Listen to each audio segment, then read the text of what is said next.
میں اپنا دل کانوں میں دھڑکتا محسوس کر رہا تھا اور دعا کر رہا تھا کہ مجھے کوئی قاتل نہ ملے۔ اگر میں اکیلا تھا تو نہ جانے کب تک اکیلا رہتا۔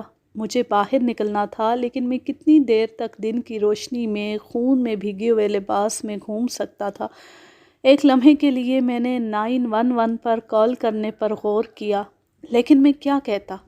کون یقین کرتا کہ میں نے اپنے آپ کو یہاں ایک مردہ آدمی کے ساتھ پایا؟ مجھے الماری سے ایک صاف شرٹ ملی۔ یہ فٹ نہیں تھی، بٹن بھی تنگ نظر آئے، مگر میری اس خون آلود چپچپی شرٹ سے کہیں بہتر تھی۔ وہ عورت ہوٹل کے بار میں ایک عورت تھی۔ میرا سیمینار ختم ہونے کے بعد میں ایک ڈرنک پینے کے لیے رکا تھا۔ وہ اکیلی بیٹھی تھی۔ وہ اس قسم کی عورت تھی جس کی موجودگی جرم کو جنم دے سکتی تھی۔ کوئی بھی مرد جو ذرا بھی جمالیاتی ذوق رکھتا اس سے متاثر ہوئے بغیر نہیں رہ سکتا تھا۔ جب وہ میری ٹیبل کے قریب آئی تو مجھے یقین نہیں آیا۔ میں عام طور پر ایسا نہیں کرتی، لیکن تم ایک ایسا آدمی کی طرح لگ رہے ہو جس سے میں ایک ڈرنک کی آفر کر سکتی ہوں۔ میں نے گہرا سانس لیا اور یہ سوچ کر آہ بھری کہ اب کیا ہو سکتا ہے۔ آپ کا شکریہ، لیکن میں اس کی ضرورت محسوس نہیں کرتا۔ وہ یوں مسکرائی جیسے کسی بچے کی معصوم سی بات پر مسکرایا جاتا ہے۔ میرا بایاں ہاتھ بالکل سامنے تھا۔ مجھے یقین تھا کہ اس نے میری شادی کی رنگ کو دیکھ لیا ہے۔ آئی سی، ٹھیک ہے، پھر یہ ڈرنک میری طرف سے ہے اور آپ کا دن اچھا گزرے۔ یہ کہہ کر وہ مڑ کر دلکش چال چلتی ہوئی دور چلی گئی اور میں نے خود پر لعنت بھیجی۔ اس قدر محتاط ہونے کی بھی کیا ضرورت تھی؟ ایک ڈرنک پینے سے کیا قیامت آ جاتی؟ ایک وقت تھا جب اوہ گاڈ، یہ میں کیا سوچ رہا ہوں؟ وہ وقت گزر چکا تھا اور اب میری بیوی تھی جس سے میں پیار کرتا تھا اور 2 بچے تھے جو میری زندگی تھے۔ بار ٹینڈر میرے لیے دوسری ڈرنک لایا اور میں اپنی بنائی ہوئی فینٹیسی کے ساتھ اس کا مزہ لینے لگا۔ میں نے ڈرنک ختم کی تو دیکھا وہ وہیں موجود تھی اور میری طرف ہی دیکھ رہی تھی۔ مجھ سے نظر ملتی ہی وہ مسکرائی تو جواباً میں بھی مسکرا دیا۔ آپ واقعی میرے ساتھ ایک ڈرنک نہیں چاہتے؟ اس نے دوبارہ یہ سوال کیا۔ کم آن، میں آپ کو کھا نہیں جاؤں گی۔ میں اچھی طرح جانتا تھا کہ مجھے بغیر کسی تاخیر کے گھر جانے کی ضرورت ہے، لیکن اس کے پاس ایک خوبصورت جسم تھا اور ایک دلکش چہرہ جس نے میری آنکھوں اور ماضی کو یرغمال بنا رکھا تھا۔ اوکے، مجھے لگتا ہے اس میں کوئی مذائقہ نہیں۔ میں نے بغیر لڑے ہی ہتھیار ڈال دیے۔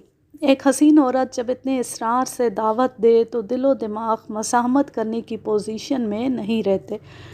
میں بھی اس وقت صرف اپنے اندر کے بہکے ہوئے مرد کی بات سن رہا تھا۔ اس کا نام ولا تھا اور وہ ایک پیانسٹ تھی۔ اپر کلاس مہمانوں کے لیے موڈ میوزک چلاتی تھی جو اکثر لابی کے لاؤنج میں آتے تھے۔ شیرون، مجھے شیرون کو فون کرنا چاہیے۔ وہ کیا سوچ رہی ہوگی؟ شاید اس نے اب تک پولیس کو انفارم کر دیا ہو۔ جان، تم کہاں ہو؟ پوری رات باہر گزار کر بھی تمہارا جی نہیں بھرا؟ شیرون، میں بہت مشکل میں ہوں۔ میرا لہجہ جذبات کے بوجھ تلے دب کر ٹوٹنے لگا جب میں نے اس کی ملائم آواز سنی۔ مجھے اس کی آواز بہت پسند تھی۔ وہ میرے اعصاب کو جوڑے رکھتی۔ جب بھی میں پریشان ہوتا، میں اسے بتانا چاہتا تھا کہ میں کبھی بھی ایک ساتھ ہماری زندگی کو خطرے میں نہیں ڈالوں گا۔ میں نہیں جانتا کہ میں کہاں ہوں یا میں یہاں کیسے پہنچا۔ دوسری طرف خاموشی چھا گئی۔ مجھے یقین تھا کہ وہ بالکل نہیں سمجھی ہوگی کہ اس نے کیا سنا۔ اس نے کہا بھی یہی، میں سمجھی نہیں۔ مجھے اس گھر میں ہوش آیا۔ مجھے نہیں معلوم کہ یہ کہاں ہے۔ آخری چیز جو مجھے یاد ہے وہ سیمینار کے بعد دی پلازا کے بار میں شراب پینا ہے۔ تم کس کے ساتھ شراب پی رہے تھے؟ میں اسے اس عورت کے بارے میں نہیں بتا سکا۔ وہ نہیں سمجھے گی اگر میں کہوں کہ میں بے قصور ہوں۔ میں نے شیرون کو بتایا کہ میں اکیلا ہی ہوں اور مجھے کچھ یاد نہیں ہے۔ تمہاری گاڑی کہاں ہے؟ میں نے اپنی گاڑی کے بارے میں نہیں سوچا تھا۔ میں نے اس سے کہا کہ وہ ہولڈ پر رہے اور مین انٹرنس کی طرف آیا۔ میری چابیاں میری جیب میں تھیں، لیکن ڈرائیو وے میں کوئی کار نہیں تھی۔ اور 3 کاروں والے گیراج میں صرف ایک کار تھی، ایک کالی مرسڈیز۔ میں نے شیرون کو بتایا کہ میری گاڑی وہاں نہیں ہے۔ میں نے اسے خون اور لاش کے بارے میں بھی بتایا۔ اس کی آواز کانپنے لگی۔ اب وہ فون پر چیخ رہی تھی، تمہیں پولیس کو بلانا ہوگا۔ میں ایسا نہیں کر سکتا۔ تمہارے خیال میں وہ اس کا الزام کس پر عائد کریں گے؟ مجھے نہیں پتا، لیکن تمہیں وہاں سے نکلنا ہوگا۔ تم وہاں نہیں رہ سکتے، باہر نکلو، شاید تمہیں کوئی جانی پہچانی چیز نظر آ جائے۔ یہ بات میری سمجھ میں بھی آ رہی تھی۔ میں یقینی طور پر وہاں نہیں رہ سکتا تھا۔ جس نے بھی اس شخص کو لائبریری میں قتل کیا ہے وہ واپس بھی آ سکتا ہے، جب تک کہ وہ قاتل خود میں نہ ہوں۔ میں نے شیرون کو ایڈریس اور زپ کوڈ دیا۔ چند ہی لمحوں میں اس نے اپنا لیپ ٹاپ کھولا اور مجھے جواب دیا، تم کوب کاؤنٹی میں ہو۔ یہ اٹلانٹا کے شمال مغرب میں تقریباً 30 میل کے فاصلے پر ہے۔ میں تمہیں لینے آ رہی ہوں۔ نہیں، میں تمہیں اس سب میں شامل نہیں کرنا چاہتا۔ تمہیں بچوں کے ساتھ رہنا ہے۔ میں یہاں سے نکلنے کی کوشش خود ہی کرتا ہوں۔ جب میں کسی محفوظ مقام پر پہنچوں گا تو تمہیں فون کر دوں گا۔ میں نے اپنی خون آلود شرٹ تکیے پہ رکھی اور بیڈ روم سے باہر آیا۔ سامنے کا دروازہ بیولڈ گلاس سے آراستہ شاہ بلوت کی لکڑی کا تھا۔ دروازے میں لگے گلاس سے اگرچہ دوسری طرف کا منظر دھندلا تھا، لیکن ایک تصویر یقینی طور پر موجود تھی۔ ایک غیر واضح شکل دروازے کے قریب کھڑی تھی اور شاید دستک دینے والی تھی۔ میں پیچھے ہٹ کر ساتھ والے کمرے میں چلا آیا۔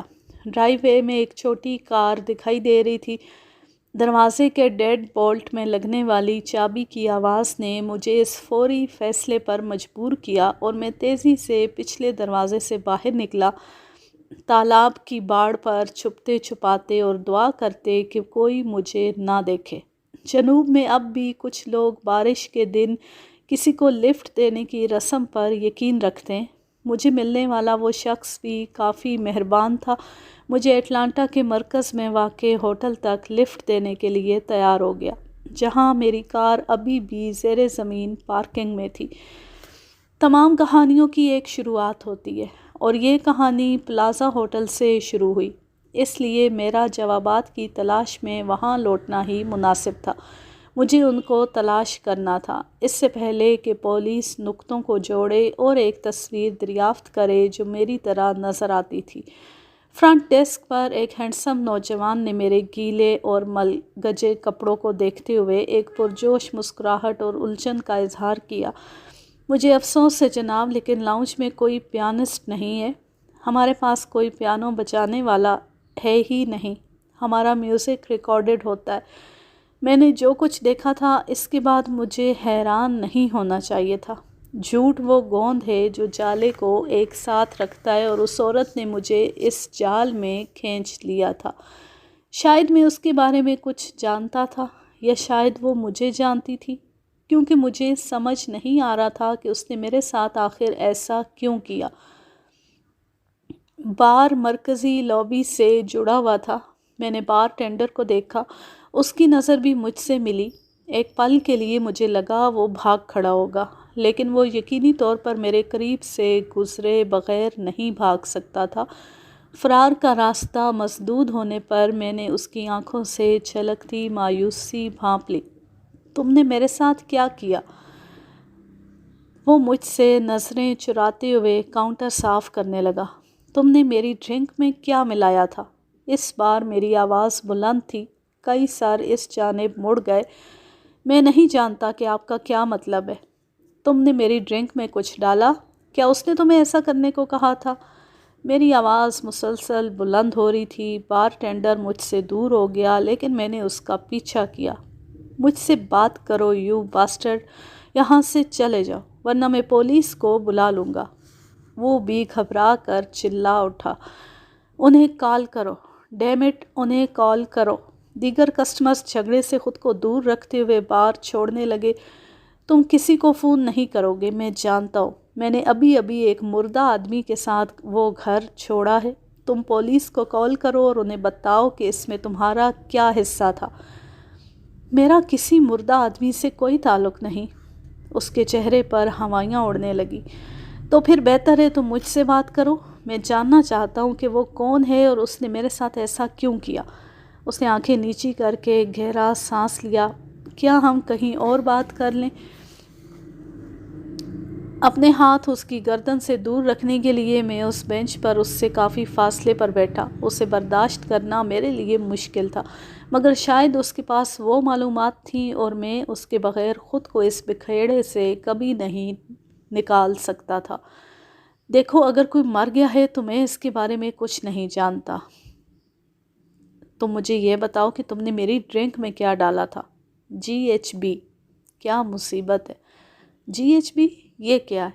میں نہیں جانتا، شاید یہ کسی قسم کا نشہ ہے۔ اس نے مجھے تمہاری ڈرنک میں ڈالنے کے لیے دیا تھا۔ تم نے ایسا کیوں کیا؟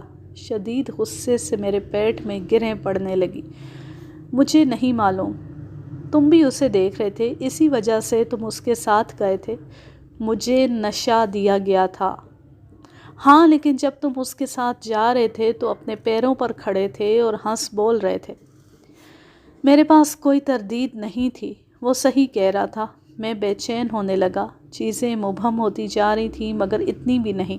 مجھے یاد تھا جب میں اس کے ساتھ چلتے ہوئے اس کے حسین سراپے پر غور کر رہا تھا، حالانکہ میں ایسا مرد نہیں تھا۔ شاید شراب اور منشیات نے مجھے ایسا بنا دیا کہ اس کے ساتھ وقت گزارنے کی خواہش میں بھول گیا اپنی بیوی، اپنے بچے، محبت، وفاداری کے بارے میں اپنا فلسفہ بھی۔ بار ٹینڈر مجھے گھور رہا تھا۔ اس نے میرے چہرے پر دیکھا ہوگا۔ وہ کون تھی؟ میں نہیں جانتا۔ ویلا نے مجھے جو کچھ بتایا وہ بھی جھوٹ نکلا۔ تم اس کا سر نیم بھی نہیں جانتے، ہے نا؟ بالکل، میں اس کے ساتھ کیا اور میں نے اس کا سر نیم پوچھنے کی زحمت ہی نہیں کی۔ میں واقعی اس کا نام نہیں جاننا چاہتا تھا۔ میرے ذہن میں اچانک جھماکا ہوا۔ مجھے اس رات کا کچھ حصہ یاد آیا، وہ بکھرا ہوا خون۔ یہ ایک مبہم قسم کی یادداشت تھی، ایک سنیپ شاٹ، صرف ایک لمحے کے لیے۔ لیکن مجھے یاد آنے لگا۔ اس وقت میں اتنا نشے میں نہیں تھا کہ بجائے ڈرنے کے متجسس ہو کے اس کے قریب چلا گیا۔ مجھے احساس تھا کہ میں کچھ اہم دریافت کرنے والا ہوں، اور پھر دنیا اچانک اندھیرے میں ڈوب گئی۔ جب مجھے ہوش آیا تو میری زندگی یہ خوفناک موڑ لے چکی تھی۔ غلط جگہ، غلط وقت۔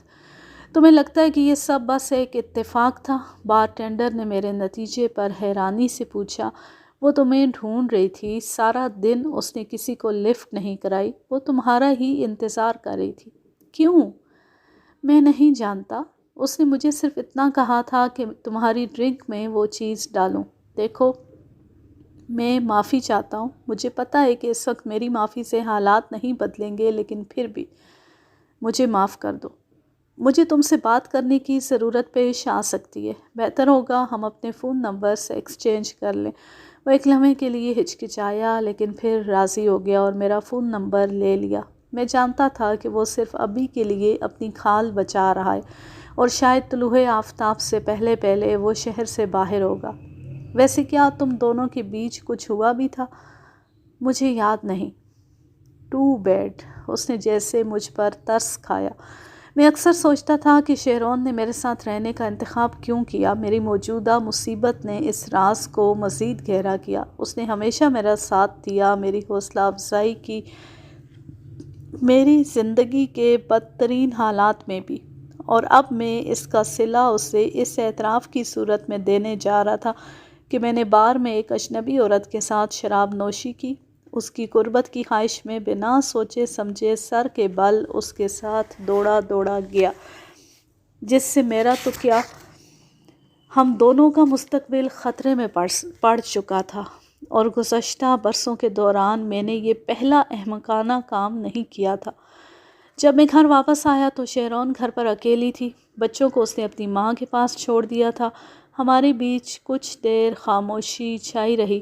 ہم دونوں میں سے کوئی بھی اس ناخوشگوار صورتحال پر بات شروع کرنے کے لیے تیار نہیں تھا۔ تب ہی میری نظریں اچانک ٹیلی ویژن کی اسکرین پر ٹک گئیں۔ میں یقین نہیں کر سکتا تھا کہ میں کیا دیکھ رہا تھا۔ میں نے اس گھر کو پہچان لیا، وہ گھر جہاں میں نے خود کو ایک لاش کے ساتھ پایا تھا، مزید حیران کن انکشاف یہ ہوا کہ مرنے والے کا نام میرا نام تھا۔ وہ شام کی خبروں پر میری موت پر بحث کر رہے تھے۔ آج اٹلانٹا کے باہر کوب کاؤنٹی سب ڈویژن میں پولیس کو ایک شخص کی لاش ملی جسے گولی مار کر ہلاک کیا گیا تھا۔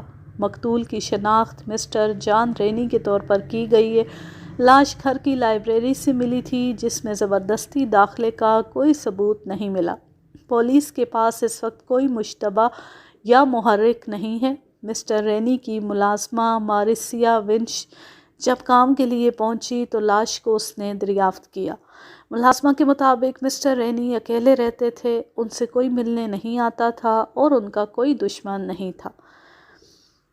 میرا ذہن ہر تفصیل کو نقش کر رہا تھا۔ اس سے پہلے کہ پولیس پتہ لگائے کچھ شواہد دریافت کرنے میں کتنا عرصہ لگ سکتا ہے کہ میں زندہ تھا اور وہاں موجود تھا۔ انگلیوں کے نشانات، میں نے چیزوں کو چھوا تھا، میں بستر پر سو چکا تھا، بال یا کپڑوں کے ریشے جو پیچھے رہ گئے ہوں۔ مجھے ڈر تھا کہ میرا وقت اچانک ختم ہو جائے گا۔ میں نے جو کچھ یاد رکھا تھا شیرون کو وہ ساری تفصیلات بتائیں۔ اس کی آنکھوں میں مایوسی ابھری اور دیکھتے ہی دیکھتے غصے میں بدل گئی۔ میں یہ اس کے چہرے پر پڑھ سکتا تھا۔ وہ مجھے جہنم میں جانے کے لیے کہنا چاہتی تھی۔ میں خود کو اس حملے کے لیے تیار بھی کر چکا تھا۔ اس نے تمہاری شناخت چرا لی ہے، اس نے آخر کار کہا۔ میں شرط لگاتی ہوں کہ تمہارے ڈرائیونگ لائسنس پر تمہارا سوشل سیکیورٹی نمبر اب بھی موجود ہے۔ جب بھی تم کسی چیز کی ادائیگی چیک کے ساتھ کرتے ہو تو کوئی بھی اسے دیکھ سکتا ہے۔ تم بالکل دھیان نہیں رکھتے، تم ہمیشہ کاغذات بے پرواہی سے پھینک دیتے ہو۔ میں تمہیں بتاتی رہتی ہوں لیکن تم سنتی ہی نہیں ہو۔ غصے کے باوجود اس کی آواز پرسکون اور تجزیاتی تھی۔ وہ ہمیشہ میرے مقابلے میں دماغی اور اعصابی طور پر مضبوط رہی تھی۔ یہ ایک اتفاق نہیں تھا، اس نے بات جاری رکھی۔ اگر ہم اس سے باہر نکلنا چاہتے ہیں تو ہمیں یہ معلوم کرنا پڑے گا کہ وہ کون ہے۔ اس نے ہم کا لفظ استعمال کیا اور ان پریشان کن حالات میں بھی اس کی بات سے میرے اندر ڈھیروں سکون اترا۔ اس کا مطلب تھا کہ اس نے ابھی ہم سے ہار نہیں مانی تھی۔ میں اس کا شکریہ ادا کرنا چاہتا تھا لیکن میں نے ایسا نہیں کیا۔ میں نے اسے گلے لگانے کی کوشش کی لیکن وہ وہاں سے ہٹ گئی۔ شاید وہ ابھی معافی کے لیے تیار نہیں تھی۔ تمام خبروں میں قتل کا ذکر تھا اور میں نے ہر ایک کو دیکھا۔ اگلی صبح تک میں ایک جاسوس بن چکا تھا۔ مجھے ماریسیا ونش کو تلاش کرنا تھا۔ اگر کوئی جانتا تھا کہ اس گھر کے اندر اور باہر کون رہا ہے تو وہ ملازمہ ہی ہونی چاہیے۔ یہ ماریسیا کو تلاش کرنا مشکل نہیں ہوا۔ اس کا فون نمبر درج تھا اور یہ مجھے سیدھا اس کے دروازے تک لے گیا۔ وہ مجھے شک بھری نظروں سے دیکھ رہی تھی۔ مسز ونش، میں سوچ رہا تھا کہ کیا میں آپ سے جان رینی کی موت کے بارے میں بات کر سکتا ہوں؟ تم کون ہو؟ اوہ، میں ایک رپورٹر ہوں، جو مورس۔ میں جھوٹ روانی سے نہیں بول سکتا لیکن مجھے امید تھی کہ وہ میری اس عجیب و غریب کیفیت کو نہیں پہچان پائے گی۔ کون سے اخبار سے؟ Atlanta gazette. میں نے کبھی گزٹ کے بارے میں نہیں سنا۔ ہم نئے ہیں۔ جب تک میں نے ایک چھوٹا نوٹ پیڈ نہیں نکالا تب تک وہ مجھے مشکوک نظروں سے دیکھتی رہی۔ پھر اس نے مجھے اپنے چھوٹے سے اپارٹمنٹ میں بلا لیا۔ میں نے پہلے ہی وہ سب کچھ بتا دیا ہے جو میں مسٹر جان رینی کے بارے میں جانتی تھی۔ کیا اس کی کوئی خاتون دوست تھی؟ میں 5 بجے تک اپنے گھر آ جاتی تھی۔ مجھے اس کی ذاتی زندگی کے بارے میں کچھ نہیں معلوم۔ تو کوئی عورت کبھی گھر نہیں آئی؟ کم سے کم میں نے تو کبھی کسی کو نہیں دیکھا۔ ہو سکتا ہے کوئی ویکینڈز پر آتا ہو۔ گھر میں کوئی تصویر ہے؟ کسی عورت کی نہیں، لیکن کیا؟ لیکن تقریباً 1 ہفتہ پہلے میں نے ایک فون کال کا جواب دیا تھا اور وہ غصے سے پاگل ہو گیا تھا۔ اصل میں فون کافی دیر سے بج رہا تھا اور مسٹر جان رینی فون نہیں اٹھا رہے تھے تو کال میں نے ریسیو کر لی۔ وہ کوئی عورت تھی اور مسز ونش، میں گھر میں داخل ہونا چاہتا ہوں۔ اس نے حیرت سے میری طرف دیکھا۔ میں ایسا نہیں کروں گی۔ کیا تم پاگل ہو؟ تم گھر میں گھسنے کی کوشش کیوں کر رہے ہو؟ تصویریں لینے کے لیے۔ اس سے ایک بہتر کہانی بنے گی۔ آپ کے پاس اب بھی ایک چابی ہے نا؟ ہاں، لیکن پولیس نے اسے پیلے رنگ کے ٹیپ سے بند کر دیا۔ وہ کسی کو داخل ہونے ہی نہیں دیں گے۔ وہ پچھلے ہفتے تھا، اب کوئی فرق نہیں پڑتا۔ لیکن میں تمہیں $200 دوں گا، تم بس مجھے اندر جانے دو۔ میں نے اپنی بات میں وزن ڈالنے کے لیے اپنے بٹوے سے 250 نکالے۔ تم نے 200 کہا، اس نے ایک عارضی توقف کے بعد کہا، اور میرا دل بلیوں اچھلنے لگا۔ تمہیں یقین ہے کہ پولیس کو کوئی پرواہ نہیں ہوگی؟ یقیناً نہیں۔ غروب آفتاب سے کچھ پہلے ہم وہاں پہنچے۔ ماریسیا کافی گھبرائی ہوئی تھی۔ وہ سامنے والے دروازے کے پاس ہی ٹھہر گئی۔ یہ ایک نعمت تھی۔ میں اس کی موجودگی میں اپنا کام نہیں کر سکتا تھا۔ میں لائٹس آن کیے بغیر ہی گھر میں چکراتا رہا۔ بیڈ رومز میں سے ایک میں ایک کارڈ لیس فون تھا۔ میں نے کالر آئی ڈی لاگ کے ذریعے اسکرول کیا۔ اس کے انکمنگ فون کانٹیکٹس نہ ہونے کے برابر تھے۔ نام کی شناخت کے ساتھ کوئی بھی نمبر نہیں تھا، لیکن ایک نمبر سے کئی بار کالز آئی تھیں، اور اکثر شام کے اوقات میں۔ یہ میری مطلوبہ چیز ہو سکتی تھی۔ واپسی میں ماریسیا خاموش تھی جب تک کہ ہم اس کے اپارٹمنٹ بلڈنگ نہیں پہنچ گئے۔ وہ گاڑی سے نکلی تو اس کا چہرہ سخت اور آواز کھردری تھی۔ میں نہیں جانتی کہ آپ کون ہیں مسٹر رپورٹر، اور جاننا بھی نہیں چاہتی، لیکن کیمرے کے بغیر تصویریں لینا مشکل ہے نا؟ وہ اتنا کہہ کر پیچھے مڑ کر دیکھے بغیر اپنی بلڈنگ کی طرف تیزی سے چل پڑی۔ میں نے بھی وہاں سے نکلنے میں دیر نہیں کی۔ کوئی نقصان نہیں، کوئی غلطی نہیں۔ اسے رقم ملی، اور وہ میرا اصل نام تک نہیں جانتی تھی۔ میں شیرون کا نام پکارتا ہوا گھر میں داخل ہوا تھا۔ اس سے پہلے کہ میں گھر میں چھائی اس غیر معمولی خاموشی کو محسوس کرتا، میری نظر لیونگ روم کے ایک صوفے پر گود میں ہاتھ رکھے بالکل ساکت بیٹھی شیرون پر پڑی۔ اس نے سپاٹ نظروں سے میری طرف دیکھا، اور ایک مصنوعی مسکراہٹ اس کے چہرے پر پھیل گئی، لیکن اس کی آنکھوں کے تاثر میں کوئی تبدیلی نہیں آئی تھی۔ ہنی، تم آ گئے، دیکھو ہم سے کون ملنے آیا۔ تب ہی میری نظر ان دونوں پر پڑی۔ وہ دونوں سوٹ میں ملبوس تھے، مگر اس سے وہ تاثر نہیں بدلا۔ کوئی بھی ان کو دیکھ کر پہچان لیتا کہ وہ پولیس والے تھے۔ میرا دماغ بند ہونے لگا۔ میں صرف ایسے منظر نامے کا تصور کر سکتا تھا جو کسی کو میری بے گناہی پر قائل کر سکے، لیکن اس وقت میں بس ٹکر ٹکر انہیں دیکھے جا رہا تھا۔ مسٹر رینی، میں ڈیٹیکٹیو ہرش ہوں، اور یہ ڈیٹیکٹیو جانسن ہے۔ ڈیٹیکٹیو ہرش نے اپنی آئی ڈی لہراتے ہوئے میری طرف ہاتھ بڑھایا۔ کوئی آفیسر کسی مجرم کو گرفتار کرتے ہوئے اس سے ہاتھ نہیں ملاتا۔ میرے تنے ہوئے اعصاب تھوڑے ڈھیلے پڑ گئے، لیکن مکمل طور پر نہیں۔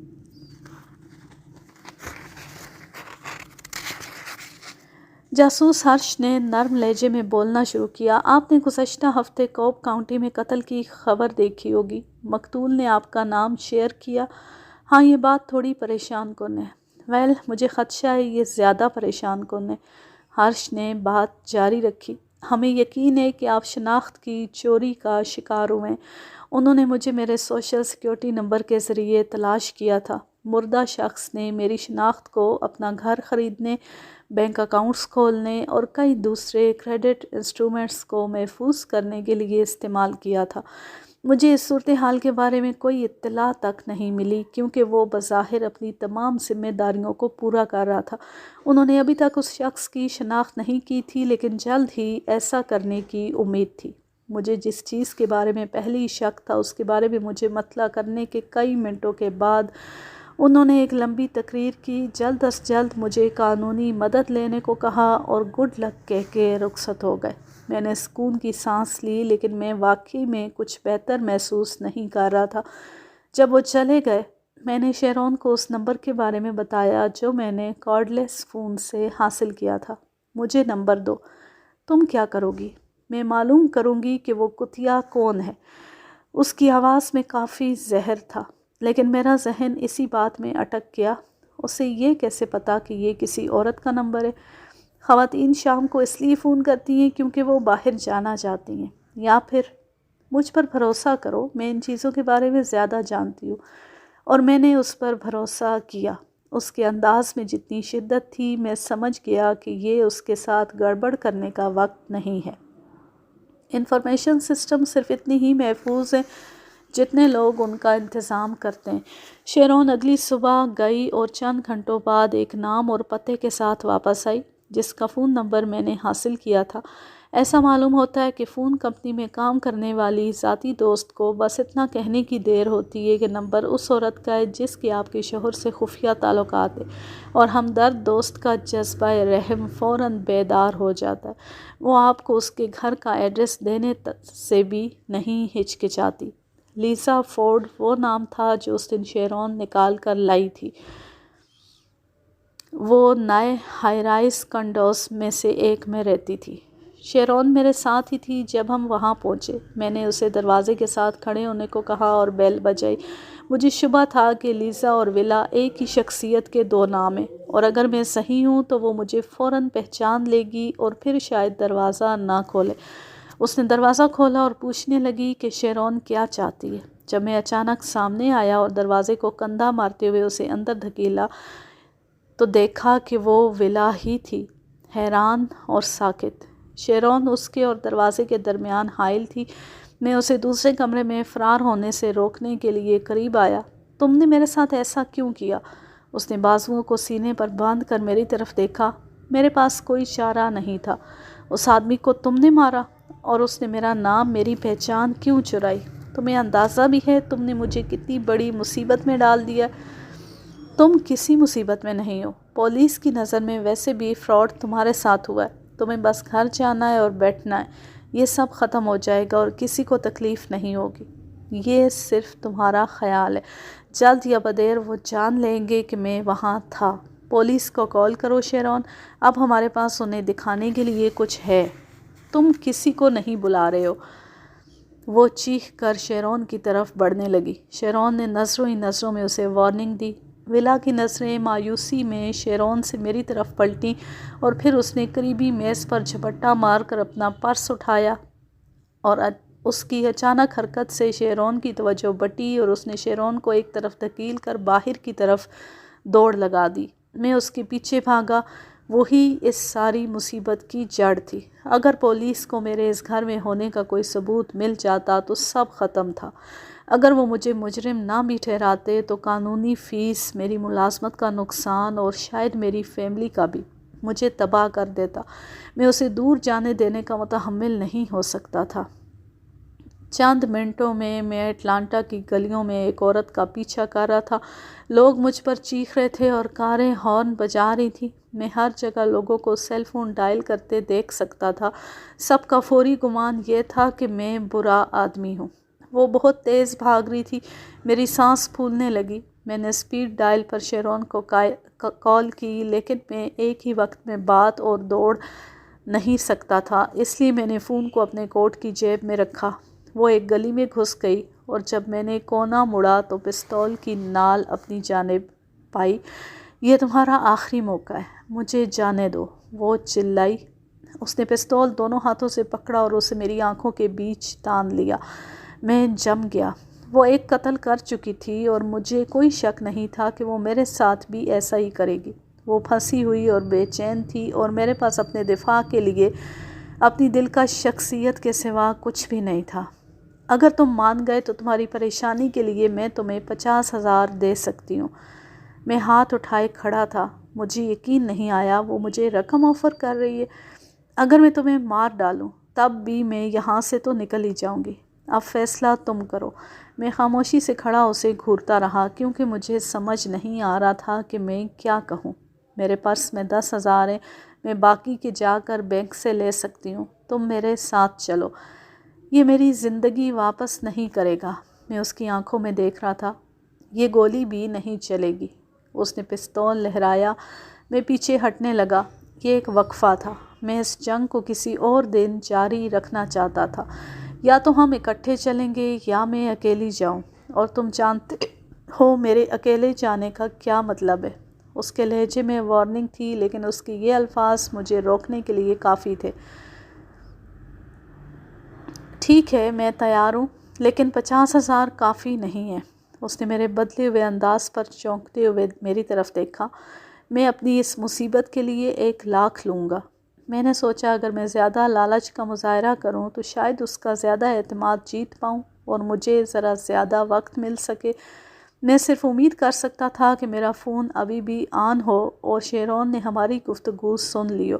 اگر میں صحیح اور خوش قسمت تھا تو مجھے بچانے کے لیے اس کے پاس پولیس تھی۔ ولا میرے قریب آئی، یہاں تک کہ اس کا پستول میرے پیٹ سے صرف 1 انچ کے فاصلے پر رہ گیا۔ ٹھیک ہے، میں تمہیں 1 لاکھ دینے کے لیے تیار ہوں، لیکن اگر اس کے بعد بھی میں نے تمہیں دوبارہ دیکھا تو تم زندہ نہیں بچو گے۔ وہ کچھ سیکنڈ تک وہیں کھڑی رہی، مجھے پھر سے اپنی خوبصورت مسکراہٹ کے سحر میں جکڑنے کے لیے، مگر اب مجھے اس میں کوئی کشش نظر نہیں آ رہی تھی۔ اب اسے دیکھتے ہوئے میرے ذہن میں بس ان بھیانک لمحات کی فلم چل رہی تھی جن کے لیے میری خواہش تھی کہ کاش میری زندگی میں نہ آئے ہوتے۔ چند منٹوں میں ہی ہم ایک ٹیکسی میں بیٹھے تھے جو اٹلانٹا کی گلیوں کو تیز رفتاری سے پیچھے چھوڑ رہی تھی اور میں دور ہوتا جا رہا تھا، شیرون سے دور اور بچاؤ کی امیدوں سے دور۔ مجھے اپنے آپ کو یہ یقین دلانا تھا کہ یہ عورت اپنے وعدے کے مطابق کام کرے گی۔ میں اب بھی جاننا چاہتا ہوں کہ تم مجھے اس آدمی کے گھر کیوں لے گئی تھی؟ میں نے سوچا چونکہ ہم ایک طرح کے پارٹنر بننے والے ہیں، اس لیے وہ بتانے میں ہچکچاہٹ محسوس نہیں کرے گی۔ تم ایک ذہین آدمی لگتے ہو۔ میں نے سوچا تھا کہ تمہیں اب تک پتہ چل گیا ہوگا، وہ تم ہی تھے۔ مرنے کے بعد میں اندر سے ہل گیا۔ اس کے مرنے کے بعد کچھ چیزیں ناقابل رسائی ہوتی ہیں۔ اس کے نمبر تمہارے نمبر تھے اور وہ لکھے ہوئے نہیں تھے۔ میرے پاس کافی معلومات تھیں، لیکن مجھے اس کے پاس ورڈ معلوم کرنے کے لیے ایک اور نمبر کی ضرورت تھی۔ تو تمہیں میرے سوشل سیکیورٹی نمبر کی ضرورت تھی، اور تمہیں اسے حاصل کرنے میں زیادہ دیر نہیں لگی، اس سے پہلے کہ کسی کو پتہ چل پاتا کہ ہوا کیا ہے۔ اس نے جواب نہیں دیا، لیکن میں جانتا تھا کہ میں صحیح تھا۔ اس نے میرا نمبر اکاؤنٹس کھولنے کے لیے استعمال کیا تھا، اور شاید اس کے دیگر اثاثوں اور سیف تک رسائی کے لیے بھی استعمال کیا تھا۔ وہ کون تھا؟ تمہارے لیے یہ جاننا ضروری نہیں۔ ٹیکسی پیچ ٹری اسٹریٹ پر بینک کی ایک بلند عمارت کے سامنے رکی۔ مجھے آخرکار یقین ہونے لگا کہ شاید وہ مجھے مارنے والی نہیں تھی۔ ایک اور حقیقت بھی مجھ پر آشکار ہونے لگی۔ اگر یہ عورت اتنی آسانی سے مجھے $1,00,000 دینے پر آمادہ ہو گئی تھی تو یقیناً یہ ایک بڑا گیم تھا۔ شاید پیسے لینا برا خیال نہیں تھا، میں خوش قسمت ہو سکتا تھا۔ صرف 10 منٹ کے بعد ہم اس کے پرس میں 100,000 نقدی بھرے نوٹ لے کر بینک سے باہر نکلے۔ میں اس کے آگے چل دیا۔ رینی، اس نے پکارا۔ میں چلتا رہا۔ اس نے وہ نہیں دیکھا جو میں نے دیکھا تھا، اور میں نے دعا کی کہ وہ دیکھے بھی نہیں۔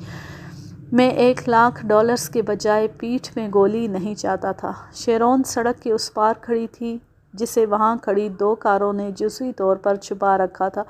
سوٹ میں 2 آدمی بینک کے پاس پہنچے، اور میں جانتا تھا کہ وہ گاہک نہیں تھے۔ رینی، وہ اس بار چیخی۔ پیچ ٹری کے سامنے کوئی ٹریفک نہیں تھی، اور یہ عجیب تھا، ایسا کبھی نہیں ہوا۔ میری بے چین نظروں نے اطراف میں الرٹ اور مستعد کھڑے ان لوگوں کو کیچ کر لیا تھا، اور مجھے اچانک منظر سمجھ میں آنے لگا۔ رینی، میں نے مڑ کر نہیں دیکھا اور اپنی رفتار تیز کر دی۔ تھوڑی دیر میں شیرون اچانک میرے بازوؤں میں تھی اور ولا پولیس کے گھیرے میں۔ میں نے اپنے آپ کو جاسوس ہرش کی آنکھوں میں جھانکتے ہوئے پایا۔ اس نے انکشاف کیا کہ کچھ رقم اس بینک میں ہے۔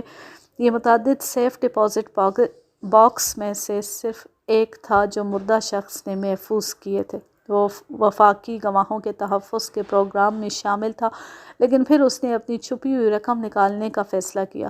چونکہ اس کی جان ابھی تک خطرے میں تھی، اس لیے اس نے ایک نئی شناخت کا انتخاب کیا، یعنی میری شناخت کا۔ اس کے پاس اسے احتیاط سے برقرار رکھنے کے لیے رقم تھی، لیکن اس نے ایک غلطی کی۔ وہ ایک بے ایمان عورت کے ساتھ شامل ہو گیا، اور نتیجہ اس کی موت کی صورت میں نکلا۔ اس نے خود کو میری طرح حالات کا شکار بننے دیا تھا۔